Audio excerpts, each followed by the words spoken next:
आप देखें दोस्तों, आपका हमारा अपना रिएक्शन यूट्यूब चैनल। दोस्तों वीडियो अच्छी लगे चैनल को लाइक शेयर जरूर कर दें। नो वर्ड बाबरी मस्जिद in India's text book, Pakistani public reaction. Okay, यानी कि इंडिया के टेक्स्ट बुक में बाबरी मस्जिद का लफ्ज़ निकाल दिया गया आई थिंक। तो देखते हैं दोस्तों, वीडियो नाज़िया लाइक कन्वर्सेशन हो रही है अपना शुएब चौधरी के साथ, फिर इस पर बात है। दुनिया की पहली सोशियोलॉजी बुक कल्पसूत्र सनातन धर्म का, और भारत का दुनिया की पहली एस्ट्रोनॉमी बुक वेदांगा ज्योतिष हमारे भारत का और सनातन का। सनातन धर्म ने जीरो का इन्वेंट किया, पाई का वैल्यू सनातन धर्म हिंदुओं और भारत से हुआ, स्क्वायर फिट का स्क्वायर रूट का कंसेप्ट जो हम अर्थमेटिक्स में पढ़ते हैं वो हिंदुओं ने सनातन धर्म और भारत से हुआ। 1 से लेकर 9 तक का न्यूमरल जो है, जो हम 1 2 3 1 2 3 1 2 6 4 5 6 7 9 जो हम पढ़ते हैं फारसी में भी, वो भी सनातन धर्म का किया हुआ है। क्यों ऑपरेशन पाकिस्तान 3.0 के बारे में सुनते ही नवाज शरीफ ने कल चाइना के साथ मिलकर के एक बहुत बड़ा समिट कर लिया? क्यों? और लंबी लंबी बातें झाड़ दिया, और फिर से आईएमएफ से पैसा खर्च लेने के लिए बात कह दी और कहा कि ऐतिहासिक है कि ये आखिरी पैसा ले रहे हैं। मेरा एक एप्लीकेशन भी गया है एनसीईआरटी को, जिसमें मैंने साफ कहा है कि हमारे इतिहास के पन्नों से शाहजहां हटाइए, औरंगजेब हटाइए, तुगलक हटाइए, ये सारे लोगों को हटाइए, क्योंकि ये हटना बहुत जरूरी है। हम भगत सिंह जी के बारे में पढ़ेंगे, हम वीर सावरकर जी के बारे में पढ़ेंगे, हम राजा राम मोहन रे जी के बारे में पढ़ेंगे, हम शिवाजी महाराज जी के बारे में पढ़ेंगे, क्योंकि ये भारत है। 120 million toilets, 100 million gas connection, 350 million health card, micro loan provided 430 million, home construction PM Awas Yojana के तहत 40 मिलियन, जॉब दिया गया है 85 million in 8 years, bank account open हुआ है 600 मिलियन, स्टॉक मार्केट जितना हायर गया उतना पहले कभी नहीं गया था। जी तो दोस्तों, मैं हूं सुहेब चौधरी और आप देख रहे हैं मेरा और आपका YouTube channel real entertainment TV. सबसे पहले तो आपका मैं बहुत ही शुक्रिया अदा करना चाहता हूं कि जिस तरीके से आप मुश्किल वक्त में भी मुझे सपोर्ट कर रहे हैं, लेकिन साथ ही साथ आज बहुत ही अहम टॉपिक है, एक नहीं दो नहीं 3 4 टॉपिक के ऊपर डिस्कशन करेंगे। बड़ी खबर यह है कि इंडिया की टेक्स्ट बुक 12th क्लास की जो टेक्स्ट बुक है वहां पे बाबरी मस्जिद की टर्म को हटा के एक नई टर्म यूज की गई है, उसके ऊपर बात करेंगे। G7 के ऊपर भी बात करेंगे। फिर इंडिया पाकिस्तान के रिलेशन, खास तौर पे ऑपरेशन पाकिस्तान बाय अजित डोवल, इसके ऊपर भी बात करेंगे। साथ ही साथ नाजिया इलाही खान हमारे साथ मौजूद हैं, तो इसलिए इनसे पूछेंगे कि जिस तरीके से इनकी मीडिया पे अपीयरेंस रहती है, दिन रात ये अपनी पार्टी बीजेपी के लिए वर्क करती हैं, दिन रात उनके लिए, मतलब मैं आज थोड़ा ओपनली अगर कहूं तो गुण गाती हैं, तारीफ करती हैं। तो क्या अभी वुमेन रिजर्विंग जो सीट्स होती हैं उनमें इन्हें कोई अपीयरेंस मिलने वाली है, कोई सीट मिलने वाली है पार्टी की तरफ से, इंडियन गवर्नमेंट की तरफ से, इसके ऊपर भी बात करेंगे। और क्या इन्हें चाहिए सीट, क्या ये इस सीट के लिए या मतलब कोई ऐसे मतलब के लिए काम करती हैं, ये आज डायरेक्टली इनसे पूछेंगे। अस्सलाम वालेकुम नाजिया जी। वालेकुम अस्सलाम रहमतुल्लाह अलैहि व बरकातहू। शोएब, ईद उल अजहा बहुत बहुत मुबारक हो आपको, आपके पूरे परिवार को और पूरे पाकिस्तान को नाजिया इलाही खान की तरफ से बहुत शुक्रिया, खैर मुबारक, और मेरी तरफ से भी तमाम देखने वालों को ईद उल अजहा मुबारक हो। नाजिया जी, क्या टॉपिक कहाँ से स्टार्ट करें? ऑपरेशन पाकिस्तान से एक मतलब ये आजकल बहुत टर्म यूज हो रही है,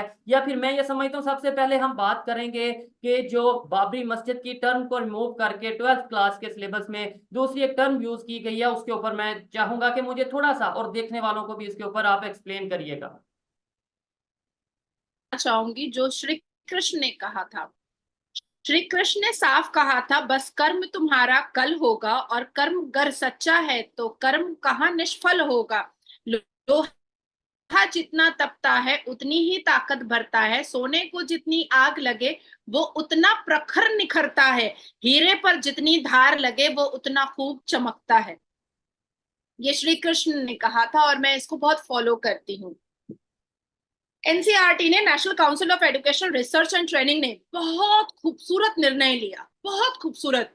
मुझे लगता है कि 53 साल कांग्रेसियों के राज में और कांग्रेस के शासन में हमारे भारत के बच्चों को सिविलाइजेशन से दूर किया गया, यहाँ की संस्कृति और सभ्यता से दूर किया गया, यहाँ के भारत के और सनातन धर्म के जितने भी वेद और ग्रंथ है और श्लोक है उनसे दूर किया गया।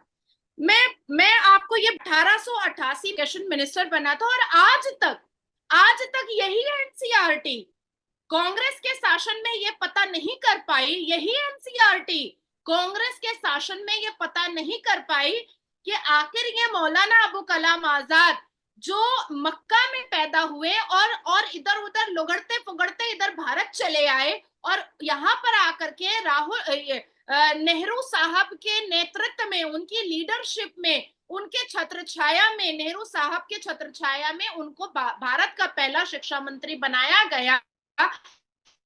लेकिन ये पढ़े क्या थे, कौन सी यूनिवर्सिटी से पढ़े थे, कौन से स्कूल से पढ़े थे, और मक्का का आदमी भारत में कैसे एजुकेशन मिनिस्टर बन सकता है? देखिए, अच्छा ये इस्लामिक थियोलॉजियन था, ये सिर्फ इस्लाम को जानता था, इसके अलावा साइंस, ज्योग्राफी, हिस्ट्री नहीं जानता था ये अबू कलाम आजाद जो मौलाना जो है। अब बात आती है कि शोएब अकबर जो ना भारत में पैदा हुआ और ना भारत में मरा, उसकी बातें हम पढ़ते थे भारत में। शाहजहां जिसकी हजारों बीवियां थी उसको मोहब्बत और इश्क का सबसे बड़ा एग्जाम्पल और मिसाल बना दिया गया, जबकि वो अश्लीलता का नंगा नाच करता था। जिस औरंगजेब ने अपने पिता को जेलबंदी करवाई, जिस औरंगजेब ने तख्त और ताऊस के लिए अपने भाई का गला काटा, जिस औरंगजेब ने इस भारत की कई मंदिरें तोड़ी, जिस औरंगजेब ने एक तलवार से 40 लाख हिंदुओं का गला काटा, जिस औरंगजेब ने राजपूतों को खत्म करने की कोशिश करके उनकी बहु बेटियों को अगवा किया और उनकी बहु बेटियों के जबरदस्ती सलवार खुलवाए, उस औरंगजेब को हम पढ़ते थे achievement of Aurangzeb, administrative system of Aurangzeb. और यूपीएससी के एग्जाम में बाबर को महान बोलना पड़ता था और बाबर एक बहुत बड़ा बादशाह था ये बोलना पड़ता था, औरंगजेब एक बहुत महान बादशाह था ये बोलना पड़ता था। क्यों बोलेंगे हम? तो मुझे ऐसा लगता है कि बहुत देर आए पर दुरुस्त आए, इसलिए मैंने श्री कृष्ण के वो श्लोक आपको बताए पहले कि कर्म कहाँ निष्फल होता है। अब मैं आपको बताना चाहती हूँ कि दुनिया की पहली किताब ऋग्वेद हमारे भारत से, हमारे सनातन धर्म से, दुनिया की पहली कविता वाल्मीकि रामायणा दुनिया की हमारे भारत से, हम सनातन का, दुनिया का पहला प्रोज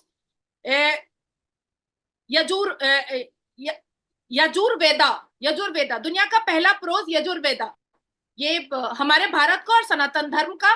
दुनिया का पहला अर्थमेटिक बुद्धयाना हमारे भारत का और सनातन धर्म का। दुनिया की पहली सोशियोलॉजी बुक कल्पसूत्रा सनातन धर्म का और भारत का। दुनिया की पहली एस्ट्रोनॉमी बुक वेदांगा ज्योतिष हमारे भारत का और सनातन का। सनातन धर्म ने जीरो का इन्वेंट किया। पाई का वैल्यू सनातन धर्म हिंदुओं और भारत से हुआ। स्क्वायर रूट का कंसेप्ट जो हम अर्थमेटिक्स में पढ़ते हैं वो हिंदुओं ने सनातन धर्म और भारत से हुआ। 1 से लेकर 9 तक का न्यूमरल जो है, जो हम 1 2 3 1 2 3 1 2 6 4 5 6 7 9 जो हम पढ़ते हैं फारसी में भी, वो भी सनातन धर्म का किया हुआ है। यूरोप ने भारत के 123 ग्रंथ को अंग्रेजी में ट्रांसलेट करके अपने एजुकेशन में इस्तेमाल किया। अच्छा, हिंद से ये जो अरबी में कहा जाता है, ये जितने भी अरबी आप यूएई जब जाइएगा और जहां पर भी आप अरबी में हिंद से सुनिएगा, मतलब वो उन चीजों को समझा रहा है जो हिंदुस्तान से लिया गया है और अरब में पढ़ाया जा रहा है, इसलिए वो अरबी वर्ड बना हिंद से। तो जब सारे लोग भारत से यहाँ की चीजें उठा करके पूरी दुनिया में चला रहे हैं, तो भारत के बच्चे क्यों पढ़ेंगे कि औरंगजेब महान था? भारत के बच्चे ये क्यों नहीं पढ़ेंगे कि भगवान राम एक ऐसे ऊर्जा थे, भगवान राम एक ऐसे भाई थे और भरत एक ऐसे भाई थे कि जो दोनों एक दूसरे के लिए जिंदा मिसाल थे। औरंगजेब ने तो अपने भाई का गला काटा था, लेकिन भगवान राम के छोटे भाई भरत ने भगवान राम के खड़ौन को अपने मत्थे रखा था और राज चलाया था कि जब तक मेरा भाई लौट कर वनवास से नहीं आएगा, ये खड़ौन रहेगा तख्त पर और हम उसको देख रेख करेंगे। तो हम इन भाइयों को पढ़ेंगे ना, हम ये गला रेतने वाले भाइयों को क्यों पढ़ेंगे? देखिए, मौलाना जैसे अबू कलाम जैसे 5 शिक्षा मंत्री भारत में हुए, जिसने हम तमाम भारतवासियों के युवाओं के गले में अकबर और औरंगजेब और शाहजहां की ताबीज जबरदस्ती बांध दी थी। अब जाकर के समझ में आया कि भैया ये तो राम मंदिर थी जिसको औरंगजेब ने तोड़ा था और मस्जिद का टुम बनाया था, तो हम वही सच पढ़ेंगे। हम क्यों पढ़ेंगे कि वो बाबरी मस्जिद थी? तो मुझे लगता है कि एनसीईआरटी ने बहुत बड़ा और बहुत सूझबूझ वाला और बहुत खूबसूरत निर्णय लेकर के भारत के युवाओं को और भारत के बच्चों के हाथ में, आने वाले फ्यूचर जो बच्चे होते हैं उनके हाथ में एक सही फैक्ट वाली बात रखी है। यहां तक कि मेरा मेरा एक एप्लीकेशन भी गया है एनसीईआरटी को, जिसमें मैंने साफ कहा है कि हमारे इतिहास के पन्नों से शाहजहां हटाइए, औरंगजेब हटाइए, तुगलक हटाइए, ये सारे लोगों को हटाइए, क्योंकि ये हटना बहुत जरूरी है। हम भगत सिंह जी के बारे में पढ़ेंगे, हम वीर सावरकर जी के बारे में पढ़ेंगे, हम राजा राम मोहन रे जी के बारे में पढ़ेंगे, हम शिवाजी महाराज जी के बारे में पढ़ेंगे, क्योंकि ये भारत है। तो हम भारत के योद्धाओं के बारे में पढ़ेंगे, जो जहां का है वो वहां के बारे में पढ़ेगा, हम भारत के बारे में पढ़ेंगे। ऐसे ही है। और यहाँ पे एक चीज मैं ऐड करना चाहता हूँ, इस बात में कोई शक नहीं है, मतलब ये तो हर पाकिस्तानी को भी पता है, जो भी थोड़ा बहुत नॉलेज रखता है हिंदुस्तान की हिस्ट्री को लेकर, बरसगीर की हिस्ट्री को लेकर, वो खुद ये चीज एक्सेप्ट करता है कि जब यहाँ पे मुस्लिम आए, जब यहाँ पे खास तौर पे मुगल बादशाह आए, यहाँ पे खास तौर पे जब औरंगजेब या इस तरीके से जो भी लोग आए, उन्होंने यहाँ पे इस्लाम को फैलाया, और यहाँ पे जो हिंदू थे या जो दूसरे मजहब के लोग थे उन्हें इस्लाम की तरफ लेकर आए। डेफिनेटली अगर इस्लाम की तरफ लेकर आए तो फिर वहां पे जो उनकी मजहब की इबादत गाहें थी, जो उनकी इस तरीके से रिलीजियस प्लेसेस थी, तो डेफिनेटली जैसे लोगों को शिफ्ट किया गया उसी तरीके से रिलीजियस प्लेसेस को भी शिफ्ट किया गया होगा। तो ये तो एक कॉमन सेंस वाली बात है। नादिया जी, एक यहाँ से मतलब वैसे तो थोड़ा सा ये टॉपिक और तरह का है, लेकिन जो कि आप बात कर रहे हैं अयोध्या की, तो वहां पे मैं ये पूछना चाहूंगा, रिसेंटली इंडिया में इलेक्शन हुए, लेकिन वहां पे जो पार्टी बीजेपी को जिस तरीके से उम्मीद थी कि बहुत बड़ी कामयाबी होगी, उतनी कामयाबी क्यों नहीं हुई? बलडोजर बाबा जी ने कहा जाता है, उन्हें उस तरीके से सीट्स क्यों नहीं मिल पाई? क्या इसके ऊपर कहना चाहेंगे आप? देखिए, लोगों ने प्रोपेगेंडा उड़ाया कि अयोध्या में बीजेपी की हार हुई है, पर अयोध्या पूरा कॉन्स्टिट्यूएंसी नहीं है। मुजफ्फराबाद जो है वो पूरी कॉन्स्टिट्यूएंसी। अयोध्या में भारी बहुमत में भारतीय जनता पार्टी की जीत हुई, ठीक भारतीय है। जनता पार्टी की जीत हुई। अब मैं आपको एक चीज दिखा देना चाहती हूँ कि किस तरीके से प्रोपेगेंडा चलाया गया, और उस प्रोपेगेंडे में, अगर आप चाहे तो मैं दिखा सकती हूँ उस जी जी। प्रोपेगेंडे में। और इतने मतलब मैं आपको कैसे बताऊं, इतना स्ट्रैटेजी के साथ चलाया गया, जिसको मुझसे भी कई बार ड्यूरिंग इलेक्शन, जब भी मेरा कॉन्क्लेव होता था या जब भी मैं पॉडकास्ट में जाती थी, तो सब एक ही सवाल पूछते थे कि अरे अयोध्या के लोग तो रो रहे हैं, चिल्ला रहे हैं कि उनको उनको उनका घर छीना गया है। जस्ट गिव मी 2 मिनट्स, मैं निकाल करके आपको दिखा देना चाहती हूँ ठीक है, ताकि नादिया जी जो लोगों को क्लिप पता ढूंढ चले। रही हैं वो ढूंढेंगी, लेकिन तब तक मैं देखने वालों से ये पूछना चाहूंगा। देखें, डेफिनेटली जब हम इंडिया पाकिस्तान के ऊपर बात करते हैं, खासतौर पे वहां पे जो डेवलपमेंट होती है उसके ऊपर बात करते हैं, तो रिसेंटली जो इलेक्शन हुआ है पाकिस्तान में, ये दो तीन खबरें इलेक्शंस को लेके चलाई गई हैं कि भाई इंडियन प्राइम मिनिस्टर को बुरी तरह से शिकस्त हुई है, वो खास शख्सियत, मतलब ये है कि अक्सरियत नहीं हासिल कर पाए, उस तरीके से वो सीट्स नहीं हासिल कर पाए। और बड़ी बात ये यहाँ पे ये बताया जा रहा है कि भाई बाबरी मस्जिद को हटाकर मंदिर बनाया गया, तो इस वजह से देखें कैसा अजाब आया कि वहां पे सीट्स नहीं मिल पाई, वहां पे बीजेपी हार गई। तो आप तो देखने वाले बताइएगा। ये आप this is just a fake, जी। This is just a fake. और ऐसे ऐसे प्रोपेगेंडे चलाए गए हैं, ऐसे ऐसे झूठ फैलाए गए हैं वहां पर कांग्रेस की वजह से। अभी कांग्रेस का आप देख लो ना शोएब, खटाखट 1 लाख रुपया। सारी मुसलमान बहनें जो हिजाबन होती थी, जो हिजाब में घर की जीनत हुआ करती थी, आज वो पैसे के लिए दर दर भटक रही हैं, बाजार में नंगे पैर और नंगे सर खड़ी हुई हैं। आज यही हाल हो रहा है ना। हम कल तक वही मौलवी मुल्ला, वही मुसलमान समाज के ठेकेदार ये बोला करते थे कि अरे औरत तो घर की जीनत होती है, औरत तो घर की जीनत होती है, तो भैया ये 1 लाख रुपए के लिए रोड पे क्यों नंगा करके खड़ा कर दिए? और देखिए अभी क्या हो गया है कि राहुल बाबा जो है वो मुंह छुपाए फिर रहे हैं। ठीक है, देखने वाले जरूर बताइएगा कि वहां पे क्या जिस तरीके से इलेक्शन हुए, कामयाबी रही या नाकामी रही या जो भी। जी।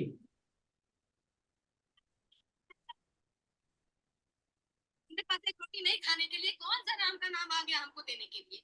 ये जवाब दीजिए। तो आप लोगों का रोजी रोटी भी नहीं करने, कहाँ रोजी रोटी? यहाँ पे थे तो कमा लेते थे, अब चले तो कहाँ आ पाएंगे कमाने के लिए, खाने के लिए? क्या मुसीबत, ऐसी मुसीबत। दिक्कत ये है कि घर तोड़ा जा रहा है लोगों का, ये सच्चाई है।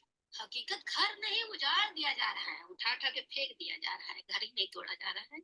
आपका एक वीडियो वायरल हो रहा है कि सबको उठा करके फेंक दिया गया है, किसी को कुछ दिया नहीं गया है, क्या ये बात सही है जो आपने वीडियो में कही है? नहीं, उस समय हमारा मकान टूटा नहीं था, टूटने वाला रहा। जब सूचना मिली कि ऐसा होगा तो हम परेशान, हर आदमी हो जाता है। और हमारे हस्बैंड भी परेशान चल रहे थे, बीमार आदमी चल रहे थे, अकेले घर में कमाने वाले हैं, इसलिए हम कह दिए कि जाकर के आदमी की उखाड़ के फेंका गया, लेकिन फेंका नहीं गया। बाद में हमें सरकार ने वहाँ से विस्थापित करके दूसरी जगह पे जमीन पे दिया है, मकान बनाए हैं और मुआवजा भी दिया है। अब जो भी आगे चल रहा है सो ठीक है, और जो अधिकारियों के द्वारा से भी सुविधा दी जा रही ठीक है है, उससे भी सब। ठीक है। ये मतलब ये क्लिप हम कोशिश आपको करेंगे समझ में नादिया जी, आया?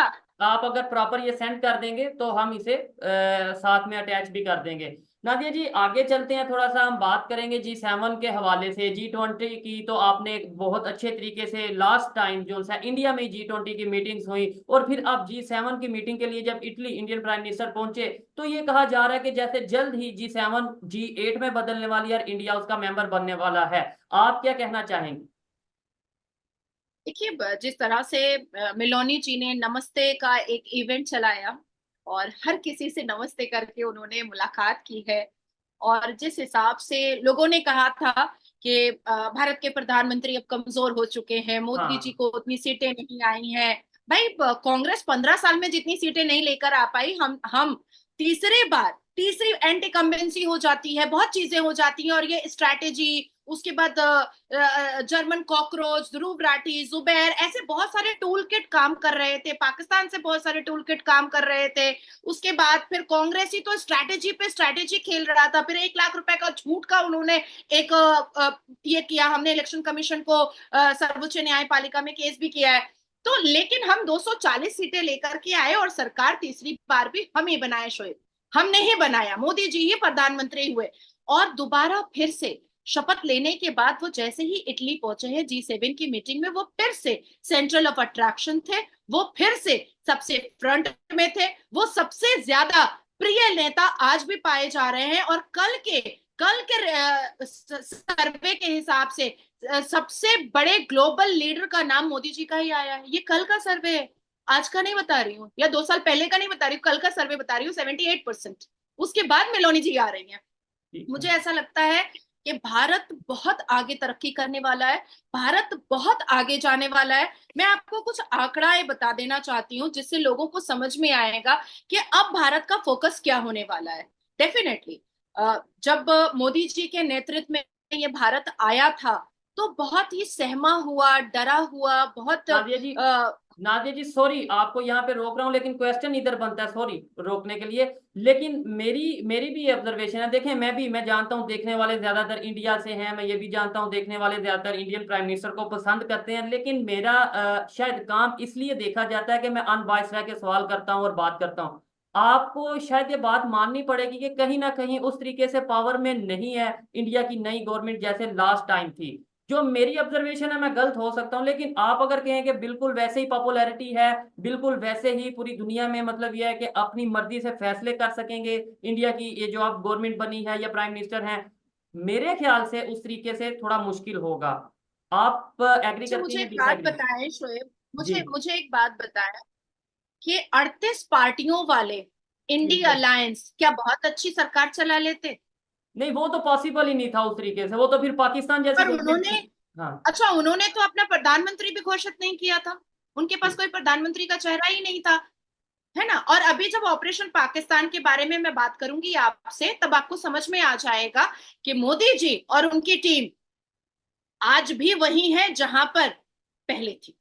आज भी अटल फैसले लिए जा रहे हैं, आज भी कड़क फैसले लिए जा रहे हैं, आज भी बुलडोजर चल रहा है, आज भी पार्लियामेंट में सबसे ऊंची आवाज भारतीय जनता पार्टी और एनडीए सरकार की है, आज भी कड़े से कड़े निर्णय लिए जा रहे हैं। अब आती है बात कि पिछले 10 साल में मोदी जी ने क्या किया और आगे क्या करना चाहिए। जी, 120 million toilets, 100 million gas connection, 350 million health card, micro loan provided 430 million, home construction PM Awas Yojana के तहत 40 मिलियन, जॉब दिया गया है 85 million in 8 years, bank account open हुआ है 600 मिलियन, स्टॉक मार्केट जितना हायर गया उतना पहले कभी नहीं गया था। अब आगे क्या करना चाहिए?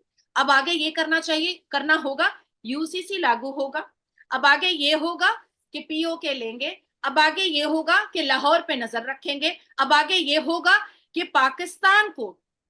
पाकिस्तान को ये समझाएंगे कि ये मत सोचो कि एक सर्जिकल स्ट्राइक करके हम चुपचाप बैठ चुके हैं।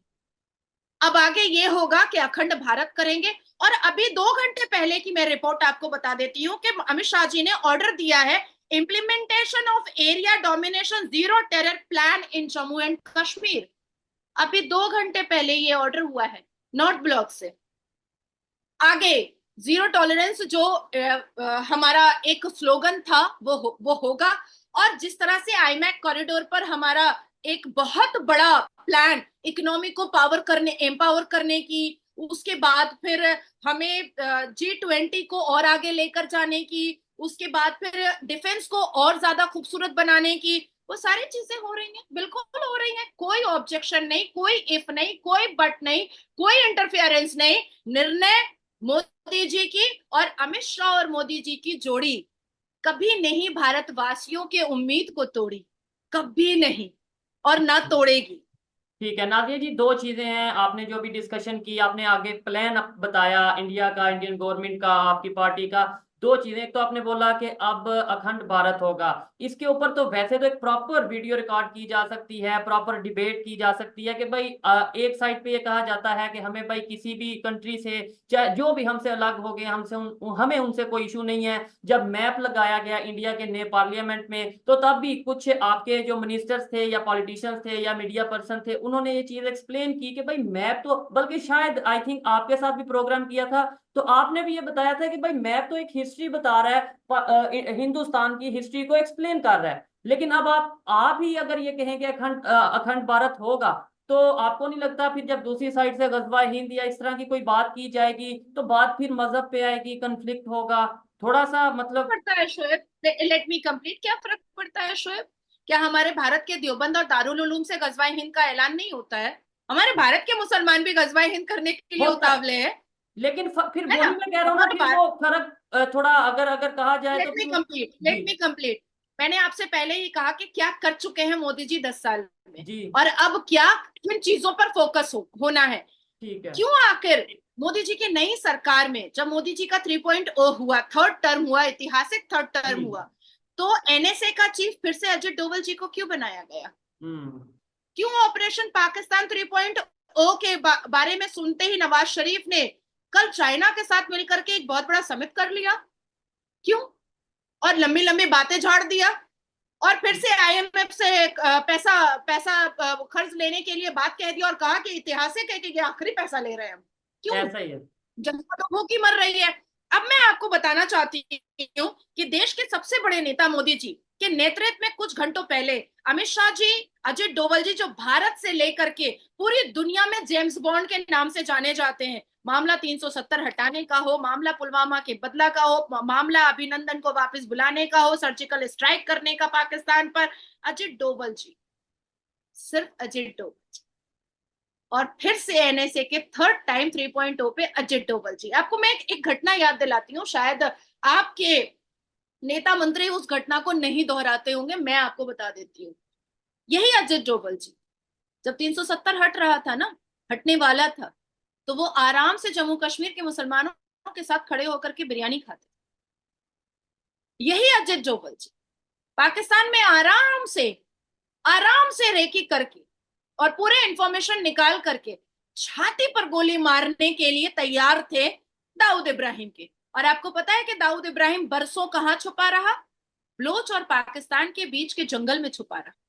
कराची का जो कहा जाता है, तो क्या ऐसा पॉसिबल नहीं कि इसके ऊपर प्रॉपर तौर पे कोई इस तरीके से दोनों साइड से बेंच बिठाया जाए, बात की जाए कि भाई हमारा मोस्ट वांटेड पर्सन जो पाकिस्तान में मौजूद है वो वापस कर दिया जाए। और इसे मैं ये समझता हूं कि बहुत सी मिसअंडरस्टैंडिंग्स दूर हो सकती हैं। देखने वाले भी बताइएगा मुझे कि क्या ऐसा पॉसिबल है, क्या अगर दोनों साइड की, पाकिस्तान और हिंदुस्तान की जो एजेंसीज हैं, जो अदारे हैं, वो मिल के काम करें तो ऐसे एलिमेंट्स जो पाकिस्तान में या इंडिया में दहशतगर्दी, पाकिस्तान में या इंडिया में कुछ भी गलत एक्टिविटीज, इलीगल एक्टिविटीज में इन्वॉल्व हैं, वो बहुत जल्द अपने कायफे किरदार तक पहुंच सकते हैं, उन्हें बहुत जल्द सजा मिल सकती है। देखने वाले बताइएगा। अभी आई थिंक नाजिया इलाही खान जी का इंटरनेट डिस्कनेक्ट हुआ है, तो हम यहीं पे वीडियो को वाइंड अप करेंगे। और लास्ट में मैं अपनी अगर पर्सनल ओपिनियन दूं इस सारे टॉपिक के ऊपर, तो मैं यही कहना चाहूंगा कि देखें, पाकिस्तान हो, हिंदुस्तान हो, बांग्लादेश हो, अफगानिस्तान हो, ईरान हो, दुनिया का कोई भी कंट्री हो, वहां पे कहीं ना कहीं कोई ना कोई इलीगल एक्टिविटीज डेफिनेटली रहती हैं। लेकिन सबसे बड़ा इशू तब होता है, सबसे बड़ी नुकसान वाली बात तब होती है कि जब हम अपनी गलती को एक्सेप्ट ही ना करें। जब अगर हमें कोई हमारी गलती बताए तो हम ये कहते हैं कि नहीं नहीं नहीं, ये तो हम पाकिस्तान के खिलाफ है, ये हमारा दुश्मन है, इसलिए ये तो हमारे खिलाफ साजिश ही करेगा। क्या पूरी दुनिया ही पाकिस्तान के खिलाफ साजिश करने में मसरूफ है? क्या पूरी दुनिया में कौन सी ऐसी चीज मौजूद नहीं जो सिर्फ पाकिस्तान में मौजूद है? इसलिए पूरी दुनिया के कंट्रीज ये चाहते हैं कि कहीं पाकिस्तान ना ऊपर आ जाए। और अगर पूरी दुनिया के कंट्रीज ये चाहते भी हैं कि पाकिस्तान ऊपर ना आए, तो फिर इसमें हमारी कौन सा टैलेंट हुआ, हमारा कौन सा कमाल हुआ कि हम अभी तक दबते नजर आ रहे हैं। एक साइड पे हम कहते हैं पाकिस्तान में जो करवा रहा है अमेरिका करवा रहा है, दूसरी साइड पे IMF के पास हम ही जाते हैं। एक साइड पे हम ये कहते हैं कि हिंदू, मुस्लिम, नॉन मुस्लिम, मतलब ये है कि जो काफिर हैं वो कभी हमारे सके नहीं हो सकते। और दूसरी साइड पे हम चाइना को अपना आयरन फ्रेंड कहते हैं।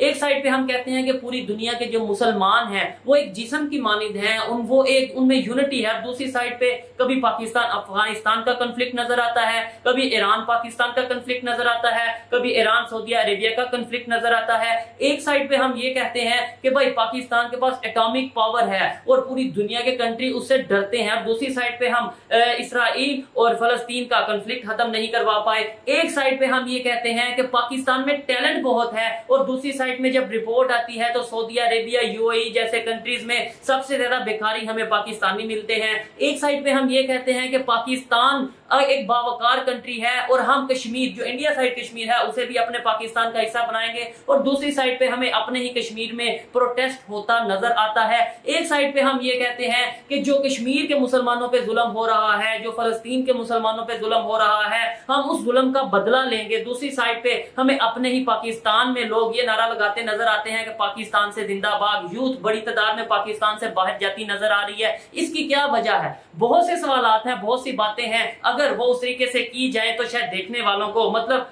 वो लोग जो सुनना नहीं चाहते उनको बुरी लगे। लेकिन मेरी हमेशा यही कोशिश रही है कि अनबायस्ड रहते हुए, सोशल इश्यूज हो, पॉलिटिकल इश्यूज हो, या इंडिया पाकिस्तान के रिलेशन के ऊपर बात हो, या इंटरनेशनल अफेयर्स हो, मैं अनबायस्ड रहते हुए जितनी मेरी नॉलेज है या जितना मेरा माइंड है उसके मुताबिक मैं सवाल उठा सकूं, सामने वाले से सवाल कर सकूं और उसका जवाब आप तक पहुंचा सकूं।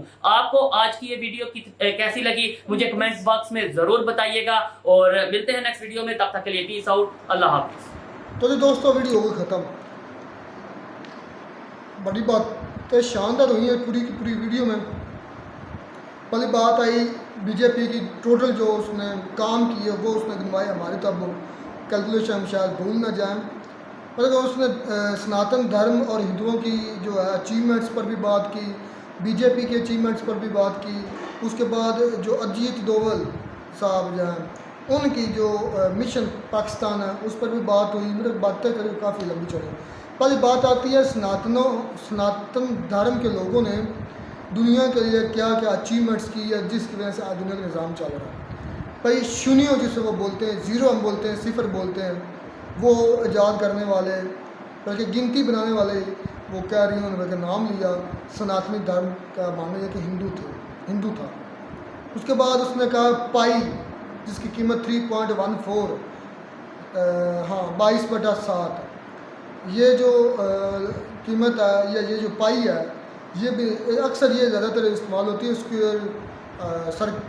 कैलकुलेशन में, जो सर्कुलर होती हैं, कोई कोण तकोण होती हैं, इनकी कैलकुलेशन में ज़्यादातर इस्तेमाल होती हैं। तो अगर वो ना पाई इन्वेंट होता या ना दरियाफ्त होता तो शायद ये मुमकिन ना हो पाता।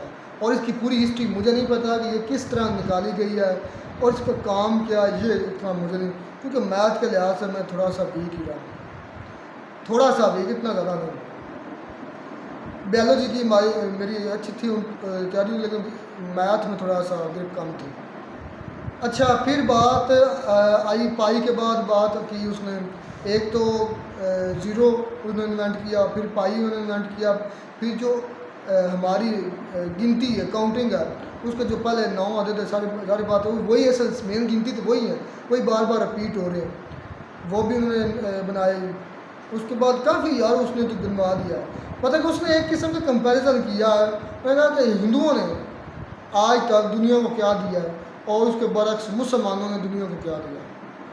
रहमतुल्लाह, तुम्हें लगता है कि तुमने कुछ दुनिया को दिया है? कैसे लिहाज से मतलब कोई खिदमत की हो दुनिया की? सर्जरी के जो कहते हैं जो पहली इन्वेंशन थी, हमारे यहाँ में पढ़ाया जाता है अबुल कासम ज़हरावी, कुर्तुबा यूनिवर्सिटी से पढ़े, जो स्पेन उंडलस में मौजूद थी, उन्होंने की थी। हमें ये पढ़ाया गया जब हमारी बुक थी ना PS की, पाकिस्तान स्टडी की, और उर्दू की, उसमें ये बकायदा एक मज़मून था अबुल कासम ज़हरावी पर, जिन्होंने कहते हैं कि मॉडर्न, एक लफ्ज़ आया था उसके साथ, मॉडर्न जो है ना सर्जरी, जितने आलात हैं वो सारे के सारे कुर्तुबा यूनिवर्सिटी के उस प्रोफेसर, उस टीचर, उस साइंसदान ने बनाए थे, उस सर्जन ने बनाए थे। साइंसदान नहीं मैं कहूँगा, सर्जन ने बनाए थे, जिसका नाम अबुल कासम ज़हरावी है। हमें ऐसा पढ़ाया गया, अब अल्लाह बेहतर जानता है हिस्ट्री सच किस कौन है या कौन नहीं है। फिर हमें ये बताया गया, मैं थोड़ी सी टच करने लगा मुसलमानों की भी जगह, जाबर बन हयान, ये तो कन्फर्म है, ये मैंने खुद भी सर्च की, जाबर बन हयान ने केमिकल के बादशाह सल्फ्यूरिक एसिड, अगर वो निकाल दो केमिकल में से, तो मैं कहता हूँ इनऑर्गेनिक केमिस्ट्री जो है वो धड़ाम से गिर जाएगी, बल्कि मैं तो कहता हूँ पूरी केमिस्ट्री गिर जाएगी अगर सल्फ्यूरिक एसिड निकाल दो तो, स्पेशली इनऑर्गेनिक केमिस्ट्री, क्योंकि इनऑर्गेनिक केमिस्ट्री में मैक्सिमम जितने भी केमिकल्स बनाए जाते हैं वो सल्फ्यूरिक एसिड से काफ़ी और चीज़ों को भी डिस्कस किया, और मुझे हैरानी हुई कि यहाँ पे हमारे अक्सर पाकिस्तानी लोग जो कहते हैं वो उनके इंडिया का रोना रोते रहते हैं, क्योंकि अपने मुल्क का रोना नहीं रोते, इंडिया का ज़्यादा रोते हैं। वो कहते हैं कि भाई वहाँ पे टॉयलेट्स की कमी है, बेरोज़गारी बहुत है, भूख नंग बहुत है, लोगों को जॉब्स अवेल नहीं होती वहाँ पे। तो उसने वो भी बताया, उसने बताया कि 120 मिलियन जो है ना उन्होंने टॉयलेट्स बनाया है, और तकरीबन 100 मिलियन जो है वो कह रही हैं कि उन्होंने गैस कनेक्शन दिए है। तो ऐसा ऐसा वो अपने मुल्क को उस तरफ ले जा रहे हैं कि ये जो चीज़ें हैं, जो उनमें खामियां हैं या कमियां हैं, उनको वो टैकल कर रहे हैं, उन पर वो कंट्रोल कर रहे हैं। तो हमारे तो सिरे से ही कह रहे हैं कि कोई उस पर का, बल्कि बेरोज़गारी हमारे तो कहते हैं कि मुल्क में ऐसे है जैसे पानी की तरह बह रही है। लोगों का असल में कंट्री वही आगे बढ़ता है जो अपने मुल्क की खामियां उसको कंट्रोल करे, टैकल करे और आगे बढ़े। हमारा सिरे से इस पे कोई अमल नहीं है। 120 मिलियन काफ़ी हद तक मैं कहता हूँ कि अपने आप को इम्प्रूव कर चुका है। 120 million toilets, 100 million gas connection, 350 million सेहत कार्ड जो हमारे यहाँ जो दिए जाते हैं, उसके बाद 50 के 100 मिलियन कोई और भी यार काफ़ी चीज़ें उसको गिनवाई हैं, अभी हमारे तो जहन से निकल गई हैं। फिर उसने स्टॉक मार्केट की बात की कि 6000 पॉइंट के 600 पॉइंट्स कितना क्या वो बड़ा है, जो रिकॉर्ड है वो तो हमें नज़र आ रहा है, इकॉनमी तो हमें नज़र आ रही है। इस पर तो हम कई वीडियो देख चुके, बना चुके कि इसके बाद सबसे तेज़ ग्रोइंग इकॉनमी दुनिया में है तो इंडिया की, और पिछले 2-3 साल से हम देख रहे हैं इंडिया लीड कर रहा है। अगर इस लिहाज से चलते रहे तो 2027 तक तीसरी और 2047 तक उन्होंने 50 तक आया कि वो दुनिया की, बल्कि 2050 के 70 उन्होंने एक गोल सेट किया हुआ है कि हम दुनिया की पहली इकॉनमी बनेंगे। या देखिए कि इंडिया, लेकिन मुझे लगता है कि US और चाइना को बीट करना बहुत अभी मुश्किल है। बीट करने देंगे वो, US से नहीं करने देंगे चाइना को, क्योंकि USA जो है ना उसका एक शैतानी खोपड़ी है। हाँ। और कोई ना कोई वो खड्डे बनाए रखता है, क्योंकि वो ये नहीं चाहता कि कोई मुल्क उससे आगे बढ़े। उसकी जो सुपर पावर का उसके पास ओहदा मिला हुआ है ना उसे, वो किसी सूरत किसी कंट्री को वो नहीं देना चाहेगा। रहमतुल्लाह कुछ बोलने वाला था। देखें कि नो डाउट इसमें कोई शक वाली बात नहीं कि इंडिया जो है वो बहुत ज़्यादा तरक्की कर रहा है और जल्दी से मतलब कि ना बहुत ज़्यादा थोड़े वक्त में उसने बहुत ज़्यादा डेवलपमेंट की है। पाकिस्तान तो देखें पाकिस्तान के मैं कंपैरिजन इस मामले में नहीं, क्योंकि पाकिस्तान का कोई भी कह लें कि सियासतदान या कोई भी हमारा करैक्टर ही ख़राब है पाकिस्तान का इकॉनमी के मामले में और डेवलपमेंट के मामले में। मैं पाकिस्तान इंडिया कंपेयर नहीं बनता, ना ही इंडिया से करूँगा। इंडिया वाकई के इस मामले में अच्छी, वहाँ पर डेमोक्रेसी है और जो लोग जिनमें टैलेंट होता है उनको सामने लेकर आते हैं। जिन तरह PM मोदी हैं, वो चाय बेचने वाले थे लेकिन आज दुनिया एक 5वीं इकॉनमी के 30वीं मरतबा PM बन चुके हैं। ये वहाँ ही होता है जहाँ पर डेमोक्रेसी होती है। ग्रुप मुर्मू साहबा कौन थी? वो भी टीचर थी ना? हाँ, ये इसमें टीचर, ये प्रोफेसर थी वो प्रेसिडेंट। हाँ देखें इस तरह ही होता है। और हमारे देखिए कि चोर जिस पर बुक्स लिखी हुई हैं मिस्टर 10% आसिफ अली जरदारी, उसको देखने के सदर बनाया गया। सबको पता है कि वो उसका कैरेक्टर किस तरह का है। अच्छा, नो वर्ल्ड और इंडियन टेक्स्ट बुक, तो इस पर मैं कहता हूँ मेरे नज़दीक तो ये ठीक नहीं है, क्योंकि आप हिस्ट्री जो है उसको नहीं बदल सकते। बाबरी मस्जिद थी, अब चलो उसको तब्दील कर दिया गया, मंदिर बना दिया गया, जो कि ज़ाहिर गल मुसलमानों के लिए, तमाम मुसलमानों के लिए। ये पता है क्यों हो रहा है, ये क्यों किया है? जो देखें जो हिस्ट्री होती है बुक्स की मदद से मतलब कि लिखी जाए तो सेफ रहती है। आज से हज़ारों सालों पहले जो हिस्ट्री है हमें कैसे पता चलता है? पढ़ने से पता चल जाता है। लेकिन उन्होंने ये ख़त्म कर दिया ताकि जो मुसलमानों की आने वाली नस्ल है उसको पता ही ना हो कि बाबरी मस्जिद का कोई मुद्दा था भी का नहीं। तो वहाँ पर तो मंदिर बन गया है, यानी कि उसको ख़त्म करना, सिरे से ख़त्म करना, जो कि मुसलमानों के साथ सरासर ज़्यादती है। वहाँ तो पर आपकी किताबों में तो अक्सर झूठ लिखा हुआ है यार, हम तो कहते हैं। और वो नाज़िया लाई कह रही है कि आप तो पढ़ते हैं ना गज़नवी, गौरवी, तुगलक, मुग़ल, और हम पढ़ते हैं वो छत्रपति शिवाजी महाराज, इस तरह का नाम जो हिंदू जो असल इधर के हिंदुस्तानी थे उनकी वो नाम थे। तो इस बात से मैं इत्तेफाक करता हूँ कि हमें वो भी पढ़नी चाहिए। जहाँ मुग़ल्स हमें पढ़ाए जाते हैं, जहाँ हमें तुगलक पढ़ाए जाते हैं, जहाँ हमें गौरी पढ़ाए जाते हैं, जहाँ हमें बाबरी पढ़ाए जाते हैं, वहाँ हमें ये पढ़ना चाहिए। तो असल ये यहाँ के थे, ये तो ऊपर से आए ना, ये तो इन्वेडर्स थे, उसके बारे में हमें पढ़ाया जाता है। लेकिन जो इधर के असल बाशिंदे थे उनके बारे में हमें पढ़ाया नहीं जाता। ये नाइंसाफ़ी है। यहाँ पर मैं नाज़िया लाई के बिल्कुल इस पक्ष में हूँ, उनके साथ हूँ कि हमें वो भी पढ़ना चाहिए। लेकिन पाकिस्तान में ऐसा होने वाला नहीं है। मिलता नई वीडियो में नाटक साथ। God bless you.